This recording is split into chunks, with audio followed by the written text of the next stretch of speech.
अस्सलाम वालेकुम पाक व्हीलर्स, मैं आपको खुशामदीद कहता हूँ बाइक रिव्यू के एक और एपिसोड में। और इस वीडियो को कंटिन्यू करने से पहले मैं आपको आगाह करता जाऊँ कि हमने अपने बाइक एंथुसियास्ट के लिए बाइक डेडिकेटेड यूट्यूब चैनल भी बनाया है, जिसका लिंक जो है वो डिस्क्रिप्शन में भी मेंशन्ड है और यहाँ पे पॉपअप बैनर में भी आपको नज़र आ रहा होगा। व्यूवर्स, आज जिस बाइक का रिव्यू हम आपके लिए लेकर आए हैं उसका नाम है ट्रायम्फ रॉकेट 3R।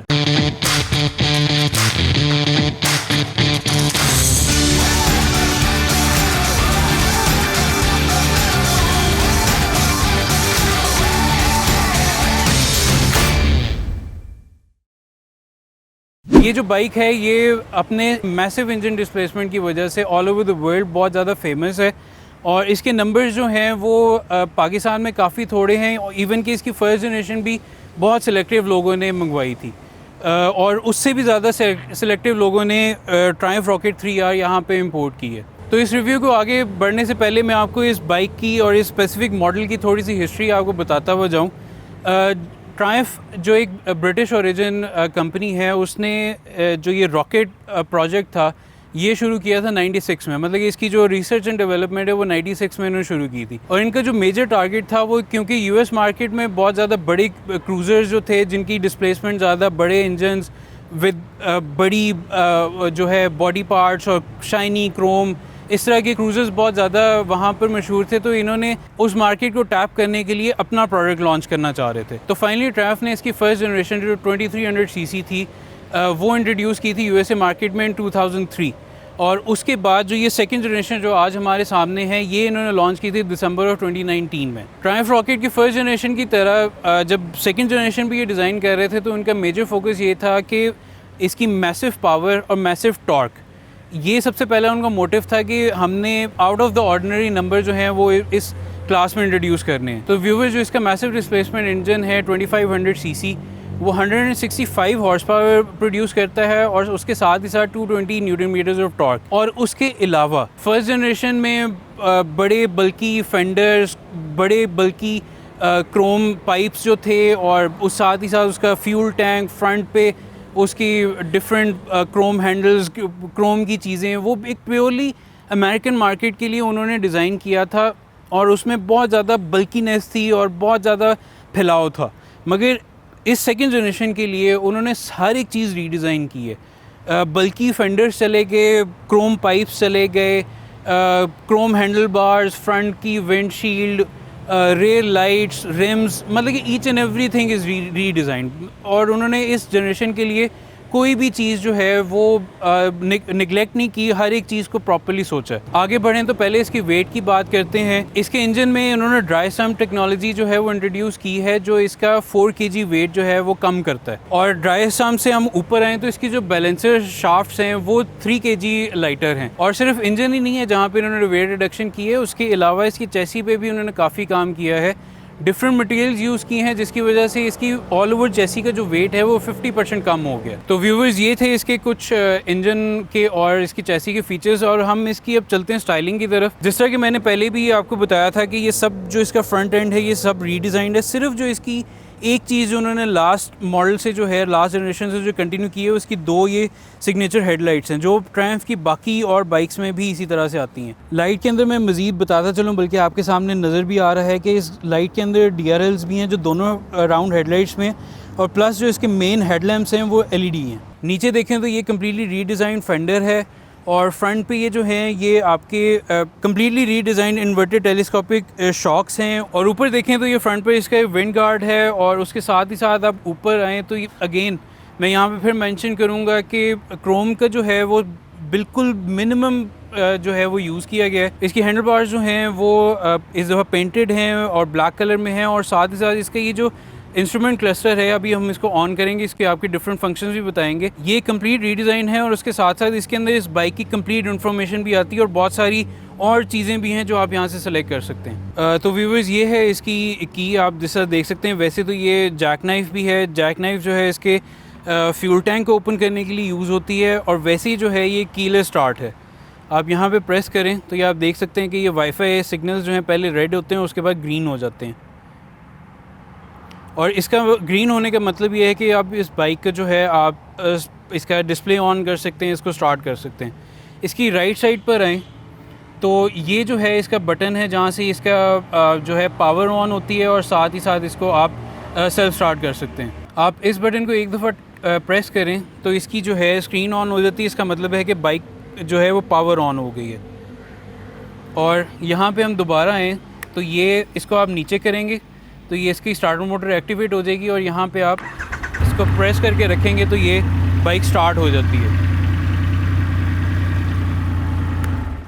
तो व्यूवर्स, आपने इसकी साउंड का जो है एक टीज़र सुना है और इस वीडियो के एंड में हम आपको इसकी प्रॉपर जो है वो जो इसकी 3 सिलेंडर की जो कन्फिग्रेशन है उसकी स्टॉक एग्जॉस्ट की साउंड सुनाएंगे। तो इसको हम दोबारा से ऑन करते हैं तो ये आप अपने सामने देख सकते हैं। ये प्रॉपर जो है वो एक LCD डिस्प्ले है जिसके ऊपर जो है वो डिफरेंट इसकी वार्निंग लाइट्स हैं और बीच में जो है इसका RPM मीटर है, स्पीडोमीटर है, डिजिटल स्पीडोमीटर है, साथ ही साथ गियर इंडिकेशन है। उसके नीचे इसका ओडोमीटर है और उसके अलावा भी आप बहुत सारी इन्फॉर्मेशन जो है यहाँ पे आप कस्टमाइज़ कर सकते हैं। लेफ़्ट साइड पर आ जाएं तो यहाँ पर फ्यूल गेज है, उसके नीचे जो है ये आपकी ड्राइवर मोड सिलेक्शन या पावर की इंडिकेशन होती है। यहाँ आप राइट पर आ जाएँ तो और बहुत सारे इसके अंदर जो हैं आपको फंक्शंस जो है ये इसकी राइट साइड पर हम आ जाएँ तो यहाँ पर बहुत सारे आपको और फंक्शंस नज़र आ जाते हैं, जिस तरह से क्लॉक है, आउटसाइड टेम्परेचर है, उसके नीचे जो है और डिफरेंट सेटिंग्स की आपको दिया हुआ जो आपने मोड सेलेक्ट किए हुए। नीचे जो है इसका एक और ट्रिप मीटर आ जाता है, उसके अलावा राइड टाइम आ जाता है और एक क्रूज़ कंट्रोल की सेटिंग भी है इसके अंदर। इसकी लेफ़्ट साइड पर आ जाएं तो एक और चीज़ मैं पॉइंट आउट करता जाऊं, जो इसका क्लच है वो केबल ऑपरेटेड नहीं है, वो हाइड्रोलिक क्लच है। इसको हम दूसरे अल्फाज में कहते हैं कि ये वेट क्लच है। उसके नीचे देखें तो लेफ़्ट ग्रिप पर जो है क्रूज़ कंट्रोल की सेटिंग्स हैं। यहाँ से आप मोड सिलेक्शन कर सकते हैं, यहाँ से बीम अप एंड डाउन है और इसके फ्रंट पर जो है ये बटन जो है ये डिपर के लिए यूज़ होता है। उसके नीचे ये जो है ये आपके राइट और लेफ़्ट इंडिकेटर्स हैं और उसको आप सेंटर पुश करें तो जो है वो डीसेलेक्ट हो जाता है। नीचे जो है ये जो जॉयस्टिक है ये 4 वे है। यहाँ से आप इसके डिफरेंट फंक्शंस जो हैं वो सिलेक्ट कर सकते हैं और अपनी स्क्रीन को कस्टमाइज़ कर सकते हैं। और इस बटन से जो है इसके डिफरेंट राइडिंग मोड जो हैं वो सिलेक्ट हो जाते हैं। इस TFT LCD के नीचे आप देखें तो राइडर की सबसे पहले जो नज़र है वो यहाँ पे पड़ती है, जो इसके फ्रंट और बैक पे जो है वो फुली एडजस्टेबल शोवा के शॉक्स हैं। इस डायल से बेसिकली आप जो है इस बाइक की जो राइड क्वालिटी है उसको सॉफ्ट या हार्ड कर सकते हैं। तो व्यूवर्स, अब चलते हैं इसकी टैंक डिज़ाइन की तरफ। और अगेन इसको इस पॉइंट ऑफ व्यू से डिज़ाइन किया गया है कि एक तो ये इस प्रॉपरली जो मैसिव इसका इंजन है उसको कवर अप करे, प्लस इसके अंदर तकरीबन जो है वो 18 लीटर्स ऑफ जो फ्यूल है वो स्टोर होता है।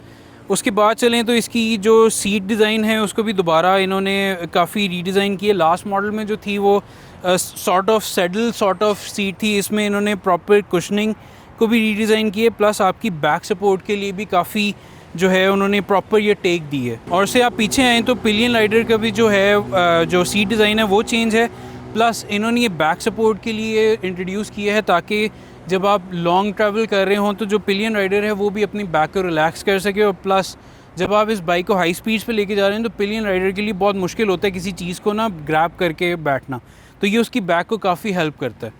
उसके नीचे आएँ तो इसका जो फेंडर डिज़ाइन है, रेयर फेंडर डिज़ाइन है, वो भी कम्प्लीटली चेंज है और प्लस इसकी लाइट को भी कम्प्लीटली रीडिज़ाइन किया गया है। जो लास्ट मॉडल था उसके रेयर टायर जो था उसके ऊपर जो है वो आता था फेंडर, इसका रेयर टायर जो है वो सेमी नेकेड है और प्लस इसके पीछे ये स्प्लैश गार्ड दिया गया है जिसके ऊपर ही इसकी नंबर प्लेट है और LED इंडिकेटर्स हैं और ये LED नंबर प्लेट लाइट भी है। तो बाइक के हम ऊपर वाले पार्ट से नीचे आएँ तो सबसे पहले मैं आपको पॉइंट आउट करूँगा जो इसका चैसी डिज़ाइन है वो बैकबोन टाइप है।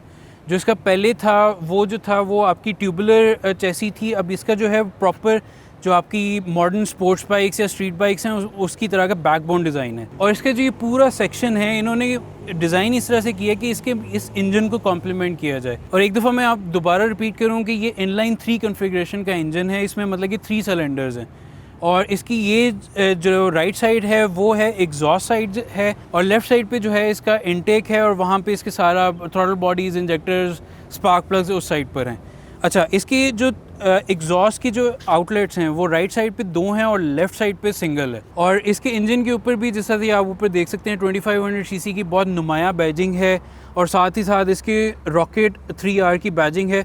अच्छा, मैं आपको यहाँ पे एक और चीज़ भी बताता चलूँ कि इस बाइक में 2 वेरिएंट्स आते हैं, एक है 3R और एक है 3GT। 3R जो है, जो हमारे सामने ये बाइक है, ये थोड़ा सा स्पोर्टी फील के लिए ये ज़्यादा फोकस करता है सिंगल राइडर प्लेजर को। जो GT वाला वेरिएंट है इसका, वो बेसिकली ज़रा कंफर्टेबल है, वो लॉन्ग डिस्टेंस के लिए है। उसमें फ़र्क ये होता है, जो ये हैंडल बार है इसकी जो हाइट है वो थोड़ी सी इंक्रीज है ताकि आपकी जो राइडर की अप्रोच है वो ईजी हो जाए। प्लस इसके जो ये फ्रंट पैग्स हैं इनको भी आप एडजस्ट कर सकते हैं उसके अंदर अपनी हाइट के अकॉर्डिंगली। ये जनरेशन जो है वो बहुत ज़्यादा राइडर फ्रेंडली है। जो इसकी लास्ट जनरेशन थी वो बहुत ज़्यादा रॉ बाइक था, मतलब कि उसको आप स्ट्रेट लाइन स्पीड में वो बहुत ज़्यादा जॉय देता था, उसमें टॉर्क बहुत मैसिव था, तो वो एकदम से आपको अपने साथ तो ज़रूर लेके जाता था। मगर ये था कि उसकी हैंडल बार के अंदर जो है वाइब्रेशन और उसके अलावा नीचे फुट पैग्स पे वाइब्रेशन और बंदे को ना थका देता था। और एक और बहुत बड़ा जो उसके अंदर फ्लॉ था वो ये था कि आप जब टाइट टर्न्स में आते थे, ट्रैफिक में आते थे, तो वो थोड़ा सा मुश्किल हो जाता था। आई एम प्रीटी श्योर कि मेरे से बहुत ज़्यादा एक्सपीरियंस राइडर्स होंगे जो उसको बेहतर हैंडल कर सकेंगे, बट स्टिल ये मेरी एक पर्सनल ऑब्जर्वेशन है कि वो नो डाउट जॉयफुल राइड उसकी भी बहुत ज़्यादा थी, मगर ये बहुत ज़्यादा कंफर्टेबल, इसको आप ज़्यादा डिस्टेंस के लिए चला सकते हैं। तो व्यूअर्स आगे बढ़ें तो हम इसकी बात करते हैं। इस बाइक में काफ़ी सारे राइडर सेफ्टी फ़ीचर्स भी हैं। सबसे पहले तो मैं आपको बताता चलूँ कि इसकी फ्रंट और रेयर ब्रेक्स जो हैं वो ABS हैं। फ्रंट पे ब्रेम्बो 4 पिस्टन कैलिपर्स हैं और पीछे जो हैं वो भी 4 पिस्टन है, मगर उसका जो है साइज़ डिफरेंट है। फ्रंट पर इसके 17 इंच के कम्प्लीटली रीडिज़ाइंड व्हील्स हैं और 150 mm का टायर है। और रेयर पर व्यूअर्स इन्होंने इसका जो रेयर व्हील का जो डिज़ाइन है वो काफ़ी प्यारा रखा है। जैसे कि बाइक ये शाफ्ट ड्रिवन है तो इसकी शाफ्ट और प्लस जो रेयर ब्रेक है वो सारी लेफ़्ट साइड पर है, तो आपकी राइट साइड जो है वो प्रॉपरली एक्सपोज रहती है। और इसका रिम का जो डिज़ाइन है वो मल्टी स्पोक है और सेंटर में आप देख सकते हैं कि ट्रायम्फ की बैजिंग है और ये एल्यूमिनियम ब्रश फिनिश में है। इसके रेयर रिम का साइज़ जो है वो 16 इंच है और टायर साइज़ जो है वो 240 मिलीमीटर्स है। ABS के साथ साथ व्यूअर्स इसके अंदर बहुत ज़्यादा इलेक्ट्रॉनिक राइडर एड्स भी हैं, जिस तरह से हिल स्टार्ट असिस्ट है, डाउन हिल असिस्ट है। जिस तरह से आजकल बहुत सारी हमारी गाड़ियों में ये ऑप्शंस आनी शुरू हो गई है, तो इस बाइक में भी है। और उसके अलावा जो इसका ABS है वो लीन सेंसिटिव है कि जितना आप टर्न में लीन कर रहे हो वो कंप्यूटर जो है उस चीज़ को जज करके उस लिहाज से जो है वो ब्रेक अप्लाई करेगा इन केस ऑफ इमरजेंसी, ताकि आप का मिनिमम से मिनिमम खर्चा हो कि आप इस बाइक से गिरें। इसके अलावा इसके 3 राइडर मोड्स हैं। सबसे पहला जो है वो स्पोर्ट है, फिर रोड आता है और रेन है। रेन मोड में ये ट्रैक्शन सेटिंग्स को सबसे ज़्यादा हायर लेवल पे ले जाता है और पावर को लोअर लेवल पे ले जाता है। रोड पर ये बैलेंस रखता है और स्पोर्ट मोड में ये अपनी फुल जो पोटेंशियल है 2500 सीसी को उसको अनलीश कर देता है। तो व्यूवर्स ये थे रॉकेट 3R के कुछ स्पेक्स, फीचर्स और कुछ इसकी जो इंटरेस्टिंग बातें हैं। ये बाइक ऑल्दो मेरा अपना नहीं है, but I am very thankful to the owner कि उन्होंने मुझे मौका दिया। मैंने इस बाइक को काफ़ी इस रिव्यू करने से पहले चलाया है और काफ़ी ज़्यादा टेस्ट आउट किया है। नो डाउट ये बहुत ज़्यादा राइडर फ्रेंडली है और जो इसका ऑल ओवर डिज़ाइन है वो काफ़ी मॉडर्न है, स्लीक है, रोबस्ट भी है और प्लस ये है कि जो इसकी प्रोडक्शन क्वालिटी है उसको काफ़ी बेहतर किया गया। तो व्यूवर्स ये कंक्लूड करता है आज का हमारा बाइक रिव्यू का ये एपिसोड। होपफुली आपको पसंद आया होगा और इस वीडियो को एंड करने से पहले मैं आपको दोबारा रिमाइंड करता जाऊं कि हमने अपने बाइक एंथुसियास्ट के लिए एक सेपरेट डेडिकेटेड यूट्यूब चैनल बनाया है और जो ये वीडियो है ये हमारे मेन चैनल और उस बाइक चैनल पर दोनों पर अपलोड होगी। बाइक चैनल का जो लिंक है वो डिस्क्रिप्शन में भी है और यहाँ पे आपको पॉपअप बैनर में भी नज़र आ रहा होगा। तो व्यूअर्स अगर अभी तक आपने हमारा बाइक चैनल सब्सक्राइब नहीं किया तो उसको और इस मेन यूट्यूब चैनल को सब्सक्राइब करें और दोनों चैनल्स की जो बेल नोटिफिकेशन है उस पर टैप करना ना भूलिएगा ताकि हमारी जो भी लेटेस्ट अपलोड्स हों उसकी नोटिफिकेशन आप तक ज़रूर पहुंचे। तो व्यूअर्स अगर आप कोई भी यूज़ बाइक ख़रीदना चाहते हैं तो हमारा यूज़ बाइक सेक्शन ज़रूर विजिट कीजिएगा, बल्कि उसका पॉपअप बैनर पे यहाँ पे लिंक भी आ रहा होगा और साथ ही साथ इस वीडियो को ज़रूर शेयर कीजिएगा। इंशाल्लाह नेक्स्ट वीडियो में आपसे दोबारा मुलाकात होगी। अपना ख्याल रखिएगा। अल्लाह हाफ़िज़।